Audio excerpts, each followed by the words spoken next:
Updates online at 560theanswer.com. Now, from the Signature Bank Studios. Only the biggest stories, only the biggest guests, and only the biggest opinions. This is AM 560, The Answer.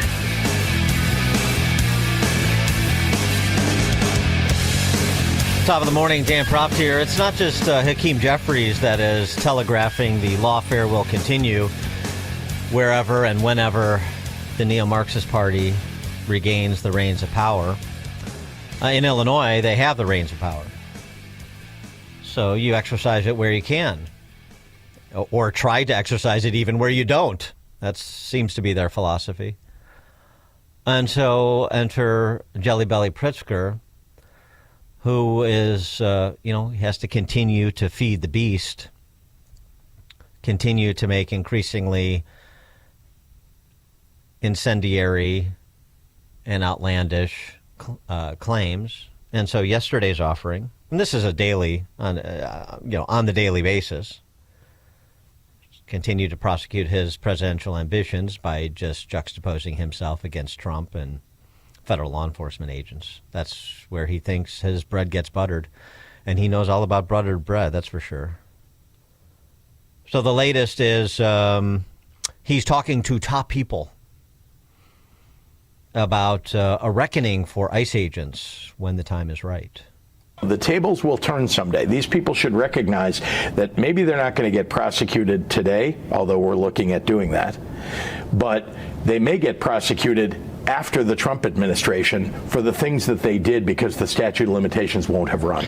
We're just talking to the state's attorneys and to the Attorney General of the state of Illinois about how they can go at this, because what we really want is to make sure that they follow the law. Oh, good. Well, you've been called out, Kwame Raoul. He's the Attorney General. You've been called out, Eileen O'Neill Burke. I know you like to keep your head down, stay out of politics, just sort of quietly go about your business. So what do they have to say? Golly gee, I can't wait to hear what Kwame Raoul and Eileen Burke will have to say. Or any other state's attorney that he's talking to. Maybe Reinhardt in Lake County. He's a big fan. And obviously there are operations in the suburbs, too. It's not just the city of Chicago. It's not just Cook County. Prosecuting ICE agents. If I were Greg Bovino and his ICE colleagues, I would take a page out of the governor's book and use a favorite phrase of his right back at him. If you come for my people, you come through me. So come and get me. Come and get me. That's what I would say if I was Greg Bovino. Let's have it out. Pritzker went on to, of course, get his shots in at Trump. For a guy who's compared the Trump administration to the Third Reich, this is positively understated. So this is a dangerous time. The President of the United States is causing mayhem on the grounds in our state. He is going after his political opponents. I don't know why anybody would look at the situation and not recognize that he is moving toward making the United States an authoritarian regime in his own image. Yeah, right. Enforcing immigration law, that's authoritarianism.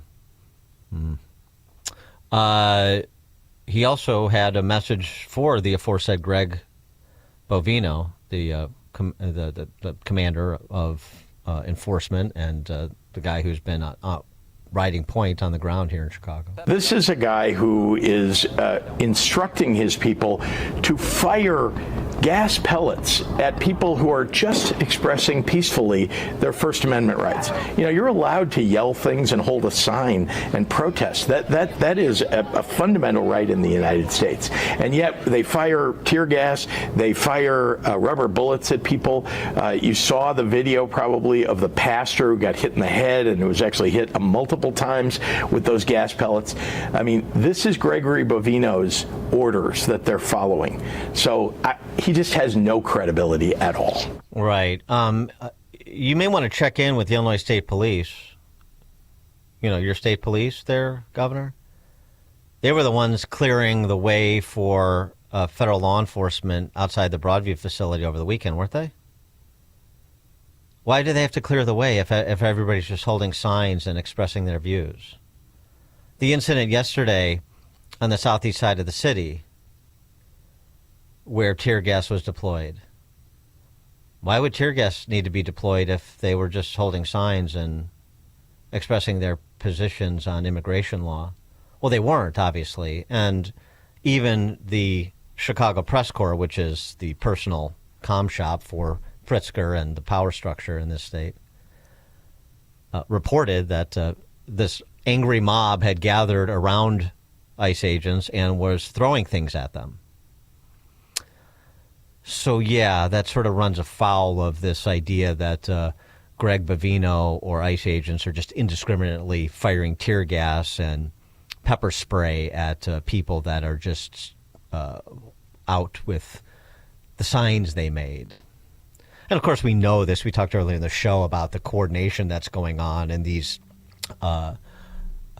communications on social media and elsewhere about how best to attack ICE agents.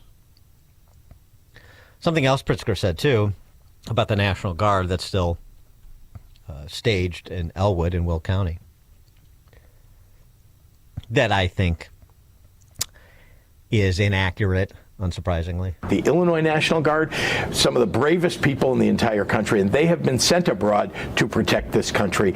And I'm so proud of them. None of them want to be on the streets of Illinois opposing peaceful protesters on the ground, or even standing with the unlawful acts of ICE or CBP. As I think the Texas National Guard members, these are probably good people who volunteered to serve their country, but not to stand against, average, everyday Americans who are just expressing themselves. Right. Well, that's the same straw man argument. But boy, would I like to survey the members of the Illinois National Guard and the Texas National Guard as to whether or not they're happy to stand with federal law enforcement when it comes to enforcing immigration law.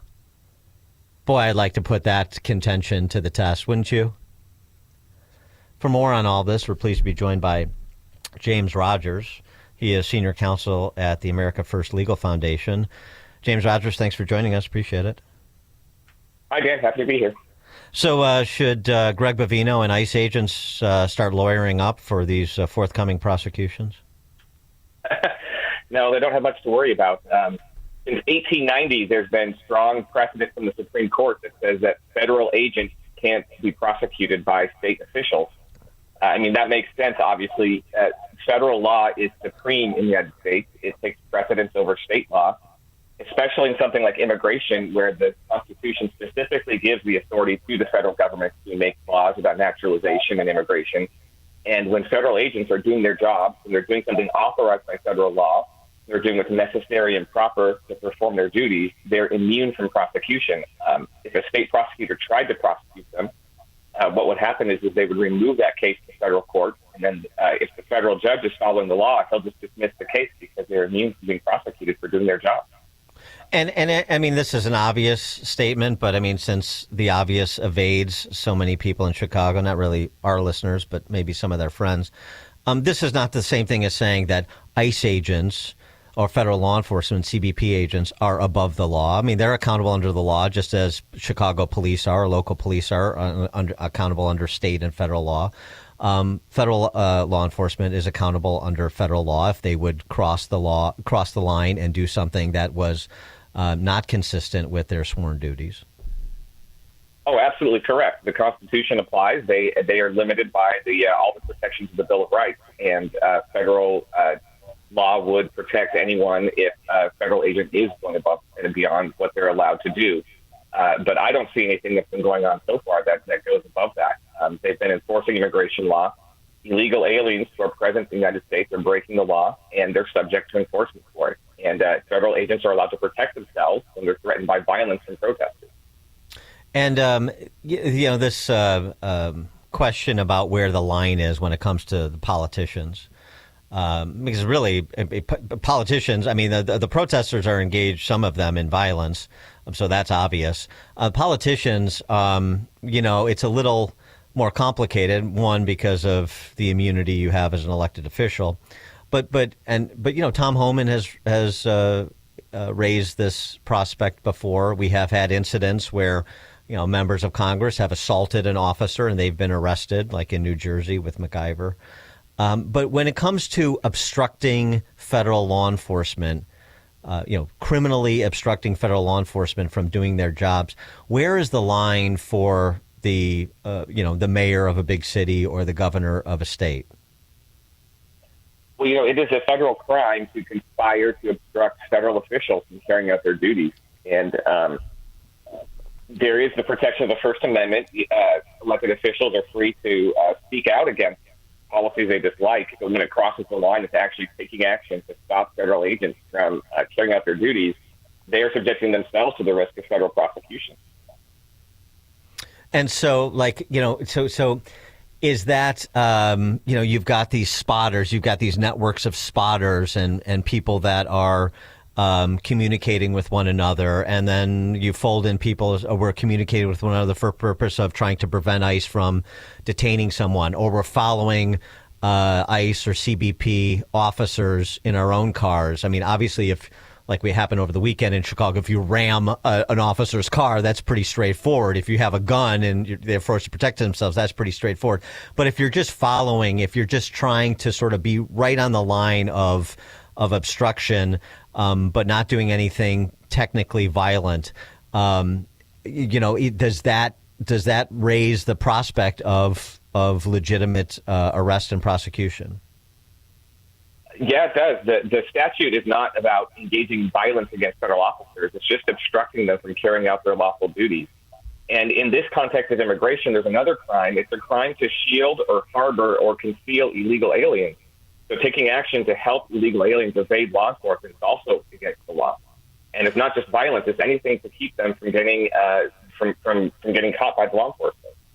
And we've had some politicians here, state Senate candidate up on the North Shore, north suburbs of the city, post videos saying, ICE agents are currently residing at this hotel in my district. So if you want to call the hotel, if you want to let people know where they are, those sorts of things. I assume that's sort of on the other side of the line until it's like something that is more, we're going to go there, we're going to prevent them, we know these people are here illegally, we're going to tell them, we're going to monitor them. It's when you really get involved in providing details about where law enforcement is vis-a-vis somebody they're trying to apprehend. That's where you get into a legal problem. Well, there are the protections of the First Amendment, and people are free to speak. And so there is a line, and I'm not aware of a court that's actually analyzed exactly where that line falls, where this activity falls on that line. And so far, the Department of Justice has shown a lot of restraint in not prosecuting these people. Yeah. And so we don't have a lot of court cases to figure out exactly where that conduct falls. But the closer they get to saying things that keep people from getting from shielding those illegal aliens from getting caught by ICE, the more likely they are to face prosecution. And, President Trump, he said on Air Force One the other day, was asked about this. He said that Pritzker should be begging him to send a National Guard in to increase the peace on the streets of Chicago. But he said, I'm not going to invoke the Insurrection Act like a lot of presidents have done in terms of a basis on which to deploy the National Guard. So far, it's been the argument, like here in Chicago, that the National Guard being deployed to, protect and facilitate the job of ICE and CBP to enforce federal immigration law. What do you think about his decision to limit it to that basis and argument to this point and not incorporate the Insurrection Act? Well, so there's this law, posse comitatus, that says that the U.S. military can't be used to enforce for law enforcement within the borders of the United States unless there's special exceptions, such as invoking the Insurrection Act. But the National Guard is not covered by posse comitatus. The National Guard can be used for law enforcement. The president has the authority to call them up. So in this case, I don't think he needed to invoke the Insurrection Act. But that certainly remains an option on the table if officials continue to be so intransigent, refuse to let federal agents enforce the law, which they should be doing, obviously. We talked to Professor William Jacobson from Cornell Law School yesterday, and his view is that, look, if these court decisions that are limiting the deployment of the National Guard, you can be at this staging facility in suburban Chicago, but you can't deploy to Chicago where ICE agents are. Some of the decisions like that. If these get challenged all the way up to the Supreme Court, you're going to see the arguments that the Trump administration is making generally win the day in terms of in terms of the president's ability to deploy the National Guard and maybe even formally deploy the military, as you're suggesting. That's your view? Yeah, I think that's absolutely right. These judges, they should read the actual statutes. If it goes to the Supreme Court has, in most of these cases of lawfare against the president, taken his side because he is acting within the law. He's not going beyond what the statutes allow him to do, and it's activist judges that are stopping him. So that would be my prediction as well, that the Supreme Court would say that he's allowed to do what he's doing. James Rogers, Senior Counsel at America First Legal Foundation. James, thanks for joining us. Appreciate it. Thanks, Dan. And James Rogers joined us on the Turnkey.Pro answer line. It's news, opinion, insight. This is Chicago's Morning Answer on AM 560. The Answer. Hey, Chicagoland, your trusted friend Jeff here from JeffBuysYourHouse.com. Over the past few months, I've shared how our veteran-led team serves Chicagoland homeowners. Today, I want to share with you what your neighbors are saying about working with us. Like Mary in Downers Grove, who wrote, "They listened to my concerns about moving from my home of 30 years and created a timeline that worked for me." Or Tom and Carol Stream, who said, "Their team helped me sort through 40 years of memories with respect and patience." This is why hundreds of your neighbors have given us a 5-star Google review and an A+ rating with the BBB. We don't just buy